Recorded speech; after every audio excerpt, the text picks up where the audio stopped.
W और Y को semi vowel क्यों कहते हैं, सेमी कंसोनेंट क्यों नहीं कहते क्या? तो देखो सिंपल सी बात, अब ये समझाए हैं कि डब्ल्यू और वाई का प्रयोग कंसोनेंट के रूप में एक ही बार होता है, जब किसी शब्द के शुरू में आता है तो कंसोनेंट, और जब डब्ल्यू और वाई का प्रयोग किसी शब्द के मध्य यानी बीच बिचवा में या अंत में आता है तो उसको हम वॉवेल कहते हैं। अब बताओ वॉवेल कितने बार किसी वर्ड में आ सकता है? 2 बार, एक मध्य में एक अंत में। अब कंसोनेंट बेचारा अकेला पकड़ा जाता है, वो शुरू में आता है। अब बताइए जिसकी बहुमत अधिक होगी उसी को ना नाम मिलेगा, तो वॉवेल का यहाँ नाम अधिक है, इसलिए सेमी वॉवेल कहते हैं, सेमी कंसोनेंट नहीं कहते हैं। जय हिंद। Hello friends, welcome to my channel. Dear students and my dear friends, today we discuss about small letter यानी छोटका लेटर। आज हम लोग छोटका लेटर पर चर्चा करेंगे, स्मॉल लेटर पर चर्चा करेंगे, क्योंकि कल के वीडियो में स्मॉल लेटर भूल चूक से छूट गया, और जब स्मॉल लेटर भूल चूक से छूट गया तो उसको आज के क्लास में हम लोग करेंगे। ओके, तो छोटका लेटर आज हम लोग पहले पढ़ना शुरू करेंगे। तो डियर फ्रेंड्स, छोटका लेटर को हम लिखना भी आप लोग को सिखाएंगे और साथ साथ बोलना भी सिखाएंगे, तो डोंट वरी। तो चलिए शुरू करते हैं स्मॉल लेटर। तो डियर फ्रेंड्स, आप लोग भी अपने कॉपी कलम निकालिए और लिखिए स्मॉल लेटर। डियर फ्रेंड्स, ये जो छोटका लेटर है, स्मॉल लेटर यानी छोटका लेटर, ये जो स्मॉल लेटर है, छोटका लेटर जो आज हम लोग सीखने वाले हैं, उसको सबसे पहले हम लिख लेते हैं और आपको लिखना सिखाते हैं। थोड़ा ध्यान दीजिएगा, आप लोग को आता है, ऐसा नहीं हम बोल रहे हैं कि नहीं आता है, आता ज़रूर है, बट क्या मैं जैसे लिखा रहा हूँ, मैं जैसे समझा रहा हूँ, वैसा आता है या नहीं आता है? कमेंट में लिख के दिखाइएगा। पहले हमको लिखने दीजिए तब आप लोग लिखिएगा, ऐसा नहीं धरफड़ में। जानते ही क्या होता है, गांव घर में एक फकरा है, धरफड़ ही नहीं करना चाहिए, वो फकरा हमको पता नहीं है। तो चलिए हम शुरू करते हैं। छोटका लेटर पहले हम लिख के आप लोग को सिखाते हैं, उसके बाद पढ़ के भी सिखाएंगे। ओके चलिए, तो देखिए अगर कोई भी लेटर का पहला अक्षर जैसे आप लिखते हैं उसी को आपको फॉलो करना है। जैसे देखिए हम यहाँ ए लिखे, अब मैं इसी ए को पूरा ए से जेड तक जो स्मॉल लेटर का हम चर्चा करेंगे, यही ए को हम फॉलो करते चलेंगे। ओके, अब देखिए ए जैसे लिखे, अब बी, अब देखो बी जो लिखे हैं ये एक बड़ा ऊपर वाला हो गया, जिसको ऊपर वाला रेखा बोलते हैं ना, तो ये ऊपर जाता है, लेकिन जब मोड़ेंगे तो ये ए को जहाँ से मोड़े हैं वहीं से हम बी को भी मोड़ेंगे। एक बात ध्यान रखिएगा, अब बी जितना बड़ा ऊपर गया है, जितना ऊपर जाने वाला यानी ऊपर रेखा जितना जाने वाला होगा छोटका ABCD में, सब उतना ही बड़ा लिखेंगे, ना छोटका ना बड़ा। सी देखिए, बस ए इतना बड़ा होना चाहिए, डी सी इतना बड़ा होना चाहिए, लेकिन डी का जो एक रेखा है वो बी के समांतर यानी इसके सीध में ही होना चाहिए। आप लोग बस इतना ही छोटा चीज़ पर आप लोग को ध्यान देना था। अब देखिए ई, बस ई जो है ए इतना बड़ा होना चाहिए। एफ जो लिखेंगे वो ई के सामने काट लेंगे। जी, अब देखिए जी से वो निचलको रेखा का काम शुरू हो गया। अब नीचे में मैं जितना भी आऊँगा बस इस जी के सामने तक ही लाऊंगा, इससे ज़्यादा ऊपर नीचे नहीं करेंगे। एच देखिए ऊपर में एच यहीं तक, और जो मोड़ेंगे ये इसके सामने होना चाहिए। बस मैं तो अभी डॉट डॉट करके दिखा देता हूँ, आपको डॉट डॉट नहीं करना है, प्रैक्टिस करना है, हो जाएगा। आई जे खे, देखिए खे में क्या होता है कि आपको ये सिरा जो है ये एच के समानांतर तो होना ही चाहिए, और के जो होगा ए इतना बड़ा होना चाहिए, जितना बड़ा हम ए लिखें उतना ही। उसके बाद एल, एल तो कोई दिक्कत नहीं है। अब देखिए एम, एम भी इतना ही बड़ा होना चाहिए। एन, ओ, फी, अब देखिए फी में जो नीचे करेंगे ये इसी के सीध होना चाहिए, जो सीध में हम लिख रहे हैं। P, Q, R, S, T, देखिए T, U, V, W, X, Y. देखिए डियर फ्रेंड्स, ये वाई का जो लाइन होता है यहाँ तक आता है, एक नीचे आता है जो इसके सीध में ये होना चाहिए, देख रहे हो, इसी के सीध में होना चाहिए। और जी, जी बस ए इतना बड़ा होना चाहिए, जितना बड़ा शुरू में ए लिखें उतना ही बड़ा।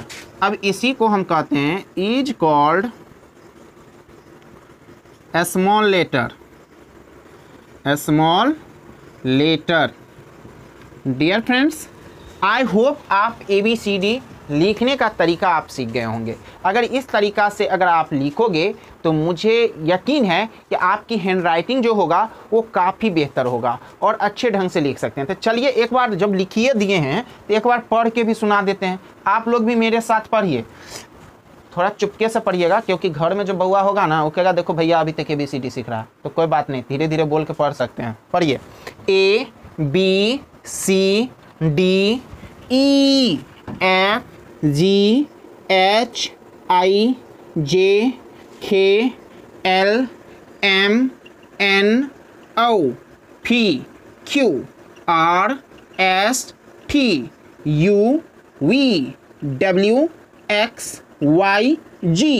डियर फ्रेंड्स, ABCD को हम इसी तरह पढ़ते हैं।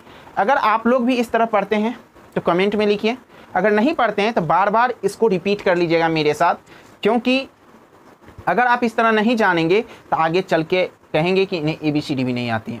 ओके, तो ये क्लास हमें कल का था, लेकिन कल किसी कारणवश मैं ये क्लास नहीं ले पाया था, तो आज मैंने इसको पूरा डिस्कस कर लिया। तो डियर फ्रेंड, जो कल का वीडियो मेरा नहीं देखे हैं तो उसका लिंक मैं डिस्क्रिप्शन में दे दूंगा, यानी डे 1, डे 2 और डे 3। मैं अभी तक 3 वीडियो डाला हूँ, तीनों का लिंक डिस्क्रिप्शन में दे देंगे। साथ साथ मैं अपने टेलीग्राम चैनल का लिंक दे दूंगा, उस चैनल को ओके करके आप लोग मेरे टेलीग्राम चैनल से जुड़ जाएं, जिससे मैं आपको सभी बातें बताते रहूं। ओके, तो अब आप लोग को स्मॉल लेटर में कहीं प्रॉब्लम तो नहीं है ना? अगर फिर भी प्रॉब्लम है तो कमेंट में लिखिएगा। अब हम चलिए लेटर को आज यहीं समाप्त करते हैं। लेटर के अंतर्गत मैंने क्या पढ़ा? लेटर का डेफिनेशन पढ़ा, टाइप्स ऑफ लेटर, जिसमें हम स्मॉल लेटर और कैपिटल लेटर पर डिस्कस किया। आई होप आप अच्छे ढंग से लेटर समझ गए होंगे।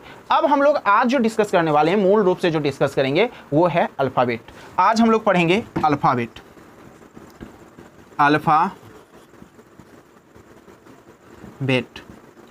अल्फ़ाबेट का हिंदी होता है डियर फ्रेंड्स वर्णमाला। वर्णमाला आज हम लोग अल्फ़ाबेट पर डिस्कस करेंगे, यानी वर्णमाला पर डिस्कस करेंगे। इसका देखिए सिंपल सा डेफिनेशन है, ए systematic group of 26 letters is called alphabet. 26 अक्षरों के क्रमबद्ध समूह को हम वर्णमाला यानी अल्फ़ाबेट कहते हैं। तो चलिए लिखते हैं, लिखेंगे ए सिस्टमेटिक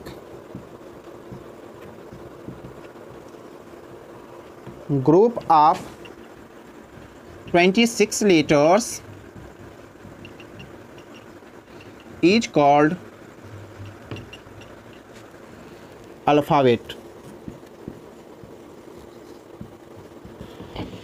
डियर फ्रेंड्स, मैंने यहाँ लिखा a systematic group of 26 letters is called alphabet. अगर इसका हिंदी करें तो इसका हिंदी होता है 26 अक्षरों के क्रमबद्ध समूह को हम अल्फ़ाबेट कहते हैं, यानी वर्णमाला कहते हैं। ओके, तो वो देख लेते हैं 26 अक्षरों के क्रमबद्ध समूह क्या हैं। डियर फ्रेंड्स, मैं यहाँ कैपिटल लेटर और स्मॉल लेटर दोनों को एक साथ लिखेंगे, जिससे आपको पता चले दोनों में क्या डिफरेंसेस हैं। देखिए, जैसे हम ए लिख रहे हैं, A B C D E F. F में देखिए थोड़ा दिक्कत हुआ है, एफ इसी के सामने करना चाहिए था, एफ जी एच आई जे खे, बड़का खे और छोटका खे, यानी कैपिटल लेटर और स्मॉल लेटर में अंतर समझ लीजिए। खे में क्या अंतर है? L M N O P Q R S T U V W X Y Z. यानी डियर फ्रेंड, ए से लेकर जेड तक जो हम क्रमबद्ध यानी एक क्रम में जो हम लिखते हैं उसी को हम क्या कहते हैं? अल्फ़ाबेट कहते हैं। आई होप आप लोग अल्फ़ाबेट को अच्छे ढंग से समझ गए होंगे। यानी 26 अक्षरों का जो ये क्रमबद्ध समूह होता है उसी को हम क्या कहते हैं? अल्फ़ाबेट कहते हैं। कोई कन्फ्यूजन नहीं है, यानी 26 अक्षरों के क्रमबद्ध समूह को हम क्या कहते हैं? अल्फ़ाबेट। अब हम लोग ये जानेंगे अल्फ़ाबेट के पार्ट्स कितने हैं। अब हम उनके पार्ट्स के बारे में अध्ययन करेंगे और उनका डेफिनेशन जानेंगे। तो डियर फ्रेंड्स, मैंने जो अभी लिखा है अब मैं इसको मिटाता हूँ और अब इसके पार्ट्स पर डिस्कस करेंगे। तो जो अभी तक मैं ये कहना चाहूँगा, जो स्टूडेंट अभी तक मेरे चैनल को सब्सक्राइब नहीं किए हैं तो सब्सक्राइब कर लीजिए, और जितने स्टूडेंट्स देख रहे हैं और जो सब्सक्राइब कर लिए हैं अपने सभी दोस्तों को बोलिए कि इस चैनल को सब्सक्राइब करें, और अपने दोस्तों को भी बोलिए ये पूरा इंग्लिश का बैच यहाँ से करें, जिससे उनकी ग्रामर अच्छी हो। चलिए अब हम लोग जानेंगे पार्ट्स ऑफ अल्फाबेट। लिखेंगे there are 3 parts of alphabet. There are 3 parts of alphabet, यानी वर्णमाला के 3 भाग होते हैं। पहला होता है वॉवेल। पहला क्या होता है? वॉवेल, जिसको हम लोग स्वर वर्ण कहते हैं। डियर फ्रेंड्स, क्या कहते हैं? स्वर वर्ण। दूसरा होता है आपका कंसोनेंट। कंसोनेंट, जिसको हम लोग व्यंजन वर्ण कहते हैं। व्यंजन वर्ण। और तीसरा होता है आपका सेमी वॉवेल। सेमी वॉवेल, जिसको हम अर्ध स्वर कहते हैं। अर्ध स्वर। ओके, आई होप आप ये समझ गए होंगे कि अल्फाबेट यानी वर्णमाला के कितने पार्ट्स होते हैं। तो डियर फ्रेंड्स, वर्णमाला के कितने पार्ट्स होते हैं? वर्णमाला के 3 पार्ट्स होते हैं। पहला होता है वॉवेल, दूसरा होता है कंसोनेंट और तीसरा होता है सेमी वॉवेल। याद हुआ ना? अब चलिए, अब हम इन तीनों को बारी बारी से अच्छे ढंग से समझते हैं, अच्छे में भी बहुत अच्छे ढंग से। तो चलिए, अब आप लोग पहला लिखेंगे वॉवेल। अब हम लोग पढ़ेंगे वॉवेल। वॉवेल का हिंदी क्या होता है अभी बताएं? स्वर वर्ण। अब हम लोग जो डिस्कस करेंगे स्वर वॉवेल का जो डेफिनेशन होता है, चलिए हम देखते हैं वॉवेल का क्या डेफिनेशन होता है। वॉवेल का डेफिनेशन होता है letters which are articulated without friction in air passes is called vowel। Dear friends, देखिए कितना सिंपल डेफिनेशन है। Letters which are articulated without friction in air passage is called vowel. देखिए simple सा definition, यानी जिन अक्षरों का उच्चारण श्वास नली में बिना किसी घर्षण के होता है तो उसे हम क्या कहते हैं? वॉवेल कहते हैं। यानी श्वास नली यानी मुंह के अंदर जो नली है ना, उसमें कोई घर्षण नहीं होना चाहिए। अगर उसमें कोई घर्षण होगा तो वो वॉवेल नहीं होगा। यानी जिन अक्षरों का उच्चारण श्वास नली में बिना किसी घर्षण के होता है उसे हम क्या कहते हैं? वॉवेल कहते हैं। इसका हिंदी हो गया। अब इसको एक बउआ डेफिनेशन देते हैं। दूसरा भी इसको इस तरह डिफाइन कर सकते हैं, बउआ डेफिनेशन और करके देते हैं। इसको डिफाइन कर सकते हैं letters which are pronounced without any sound is called vowel। देखिए, letters which are pronounced without any sound is called vowel. इसको ऐसे भी डिफाइन कर सकते हैं, यानी जिन अक्षरों का उच्चारण किसी ध्वनि के बिना होता है, किसी ध्वनि के बिना होता है तो उसे हम क्या कहते हैं? वॉवेल कहते हैं। यानी वॉवेल जो होता है वो खुद अपने आप में वो ध्वनि है, उसमें किसी और ध्वनि की सहायता नहीं चाहिए, वो यानी उसका उच्चारण अपने आप में फिक्स है। तो ऐसे लेटर को हम वॉवेल कहते हैं। तो ऐसे लेटर कितने हैं डियर फ्रेंड्स? तो there are 5 vowels in English alphabet. तो लिखेंगे there are 5 vowel in alphabet, या इंग्लिश अल्फाबेट लिख सकते हैं। इन इंग्लिश अल्फाबेट, यानी अंग्रेजी अल्फाबेट में कितने वॉवेल हैं डियर फ्रेंड्स? 5 वॉवेल हैं। इंग्लिश अल्फाबेट में 5 वॉवेल हैं। ये ध्यान रखिएगा। वो कौन कौन है? एक है ए, दूसरा है ई, तीसरा है आई, चौथा है ओ और 5वां है यू। ओके, अब देखिए फोनेटिक्स में वॉवेल साउंड कितने होते हैं ये सिर्फ याद रखना है। फोनेटिक्स में वॉवेल साउंड 20 होते हैं। तो इसको हम लिख सकते हैं there are 20 vowel sound in English language. आप लोग चाहे तो लिख सकते हैं कॉपी में there are 20 vowel sound in English language. Okay, तो इस तरह आप वॉवेल अच्छे ढंग से समझ गए होंगे। फिर भी कोई दिक्कत है तो कमेंट में आप अवश्य लिखिए। अब वॉवेल से अब हम लोग आगे निकलते हैं और बढ़ते हैं कंसोनेंट की तरफ। अब हम लोग जानेंगे कंसोनेंट। What is consonant? तो डियर फ्रेंड्स, इसको हम मिटाते हैं और कंसोनेंट की तरफ बढ़ते हैं। मैं फिर एक बार कहूँगा कि अभी तक जो स्टूडेंट मेरे चैनल को लाइक नहीं किए हैं, इस वीडियो को लाइक नहीं किए, लाइक कर लीजिए और अपने सभी दोस्तों को भेज दीजिए, शेयर अवश्य करिए, फटाफट शेयर करते रहिए, क्योंकि आपके कारण ही मुझे मोटिव मिलती है, प्रेरणा मिलती है कि मैं वीडियो बनाऊं। आप ही लोग के लिए मैं वर्क करता हूं और आप लोग का ही काम है कि इस चैनल को ग्रो करना। तो चलिए अब हम लोग डिस्कस करते हैं किस पर, कंसोनेंट पर, यानी दूसरा consonant. Consonant consonant means dear friend होता है व्यंजन वर्ण। कंसोनेंट मीन्स क्या होता है, व्यंजन वर्ण। अब हम लोग कंसोनेंट पर डिस्कस करेंगे, यानी व्यंजन वर्ण पर डिस्कस करेंगे। What is consonant? देखिए, कंसोनेंट और वोवेल में ज्यादा डेफिनेशन में अंतर नहीं है। वहां लिखे थे letters which are articulated without friction, लिखे थे ना, यहां विथ फ्रिक्शन हो जाएगा। क्या हो जाएगा डियर फ्रेंड्स? With friction. बस थोड़ा अंतर होता है। लिखिए, letters which are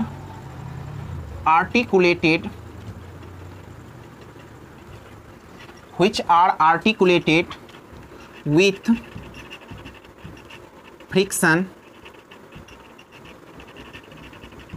in air passage. Air passage is called consonant. Is called consonant. देखिए डियर फ्रेंड्स, कितना आसान डेफिनेशन है। Letters which are articulated with friction in air passage is called consonant, यानी जिन अक्षरों का उच्चारण श्वास नली में यानी परख नली में घर्षण के साथ होता है। किसके साथ होता है डियर फ्रेंड्स? घर्षण के साथ होता है। यानी आपके मुंह में जो श्वास नली है, अगर उसमें घर्रा, घस के नहीं, बरस से जैसे घसते हैं वैसे नहीं, घर यानी हवा जब निकलती है ना, जब हम आवाज़ बोलते हैं तो उससे हवा निकलती है, तो उसमें जो घर्षण होता है, घर्षण के साथ होता है, तो उसको हम कहते हैं कंसोनेंट। ओके, यानी इसका ऐसे भी हिंदी कर सकते हैं, जिन अक्षरों का उच्चारण श्वास नली में घर्षण के साथ होता है उसे हम क्या कहते हैं? कंसोनेंट कहते हैं। ओके, इसका दूसरा डेफिनेशन इस तरह भी दे सकते हैं जैसे उस समय दिए थे वॉवेल का। इसका दूसरा डेफिनेशन आपको हो जाएगा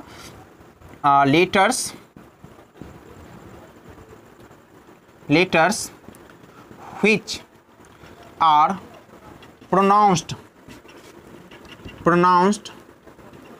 with the help of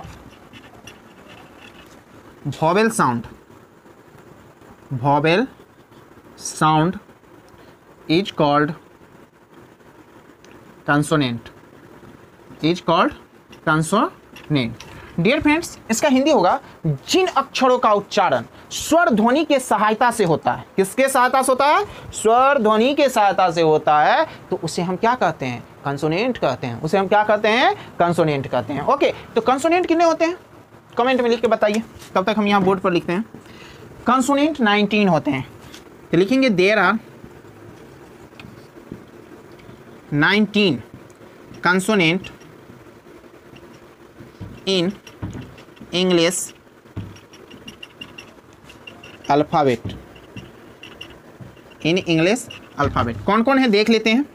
होता है B, C, D, F, G, H, I नहीं होता है, जे, के, एल, एम, एन, औ नहीं होता, ओ तो वोवेल है, फी,